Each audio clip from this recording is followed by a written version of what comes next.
आप सभी को नमस्ते। मैं हूँ किरण और आज मैं आपके साथ एक हेल्पफुल वीडियो शेयर करने वाली हूँ। फैब्रिक हैंड पेंटिंग जिसको आप इजीली घर पर ही कर सकते हो। कम बजट में, कम पैसों में आप इसको इजीली क्रिएट कर सकते हो। 200 में ही आप मटेरियल ले सकते हो। कैसे कैसे करना है, कैसे कैसे बाय करना है, तो वो सब चीज़ें मैं आपको इस वीडियो में बताने वाली हूँ। सिर्फ 200 के अंदर ही आप पूरी फैब्रिक पेंटिंग का मटेरियल बाय कर सकते हो और अपने लिए एक अच्छी सी किट रेडी करके आप अपना सामान ले सकते हो और फिर आप काम शुरू कर सकते हो।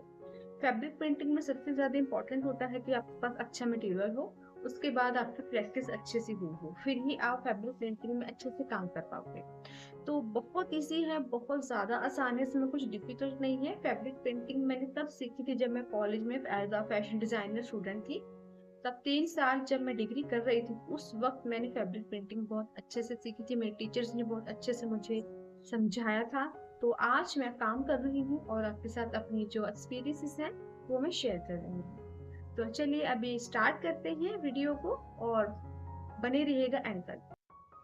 फैब्रिक पेंटिंग का जो मटेरियल है ये आपको किसी भी शॉप से इजीली मिल जाएगा। आप कहीं से भी इसको बाय कर सकते हो, ऑनलाइन या फिर ऑफलाइन। तो सबसे पहले मैं स्टार्ट करूँगी इस तरह से, जो कि हैं मेरे फ्रेम, जो कि वुडन फ्रेम होते हैं। ये प्लास्टिक फ्रेम में भी आते हैं, बट मैं सजेस्ट करूँगी कि आपको हमेशा ही वुडन फ्रेम्स लेनी चाहिए। इस तरह से ये वुड के होते हैं। तो इस तरह से ये ऊपर लॉक लगा होता है। जब आपको कपड़े को इसके अंदर फिक्स करना होता है तो हम इस तरह से इसको ओपन कर लेते हैं। तो इस तरह से हमारे पास ये 2 जो लेयर है वो आती हैं। इसको यहाँ से हम टाइट भी कर सकते हैं और लूज भी कर सकते हैं। तो ये जो वुडन के फ्रेम्स होते हैं, ये मुझे लगता है कि ये ज़्यादा बेटर है प्लास्टिक से। तो ये मीडियम साइज़ का फ्रेम है। जब आप काम शुरू करते हैं एम्ब्रॉयडरी का, पेंटिंग का, कुछ भी, फ्रेम की ज़रूरत तो पड़ती ही है। तो इस तरह से जी आपको 40-45 रुपीज़ में इस तरह से एक आप फ्रेम ले लीजिएगा। तो ये मीडियम है, ये बिल्कुल ना ही छोटी साइज़ में है ना ही बड़े साइज़ में है, ये बिल्कुल परफेक्ट है। बिगनर्स के लिए ये बिल्कुल सही है। आपको डिफरेंट डिफरेंट फ्रेम्स बाय करने की ज़रूरत नहीं है। जब आप स्टार्ट कर रहे हो तो आप थोड़े से स्टार्ट कर सकते हो। फिर मैं दिखाऊंगी आपको अपने ब्रशेस, फ्लैट ब्रश और राउंड ब्रश। तो 2 ब्रशेस का ही हम इस्तेमाल करते हैं बेसिक्स में। वैसे तो जी देखिए, ब्रशेस बहुत तरह के होते हैं, बहुत क्वालिटीज़ में होते हैं, बट जो मेन ब्रशेस हैं वो यही होते हैं जब स्टार्टिंग की जाती है। ये है मेरा round brush, different different sizes में आपको मिल जाता है। 000 से ब्रशेस स्टार्ट होते हैं। ये है फ्लैट ब्रश। तो इस तरह से एक एक ब्रश आप बाय कर सकते हो। जैसे कि फ्लैट ब्रश 3 नंबर है। अगर आप बिगनर हो तो आप ये वाला ब्रश इजीली बाय कर सकते हो, जो आपको अच्छी क्वालिटी में अगर आप लेते हो। देखिए ये 3 नंबर का है ना, तो आप 3 नंबर ही बाय कीजिएगा, ये बिल्कुल सही रहेगा स्टार्टिंग में।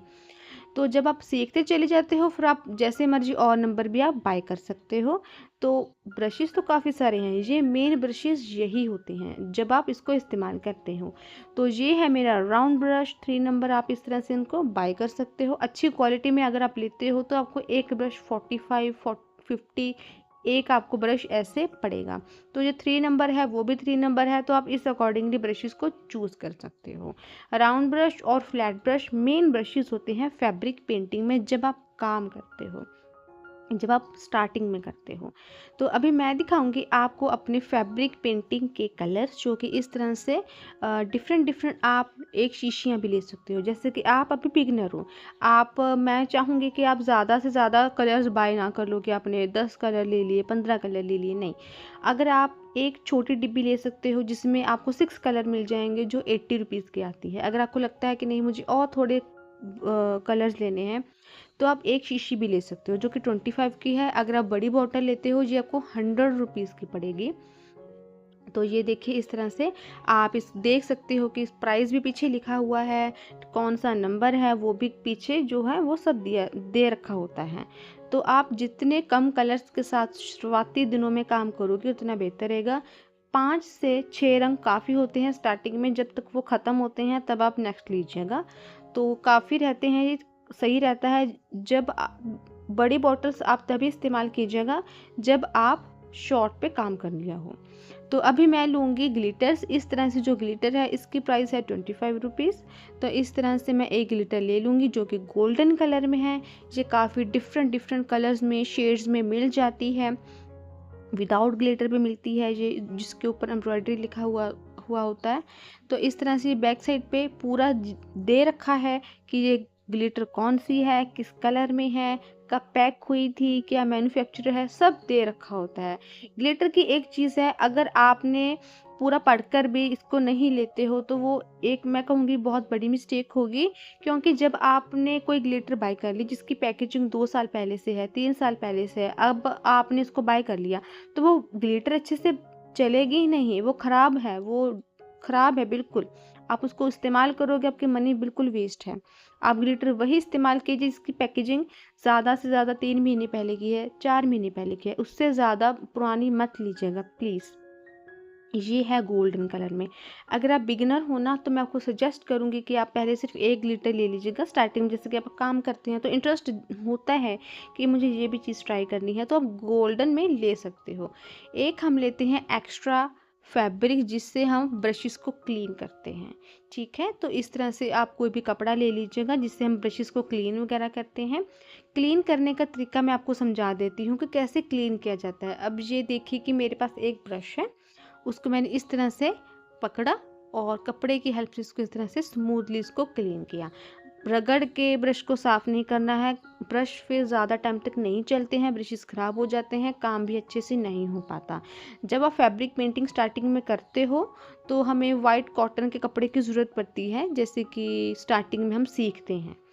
तो अगर आपके पास वाइट कॉटन भी ना हो तो इस जिस तरह से आपको फैब्रिक मैं दिखा रही हूँ, आप किसी भी कपड़े के ऊपर स्टार्टिंग में फैब्रिक पेंटिंग सीख सकते हो, ट्राई कर सकते हो। तो इसी तरह से मैंने इसको कंप्लीट कर लिया है।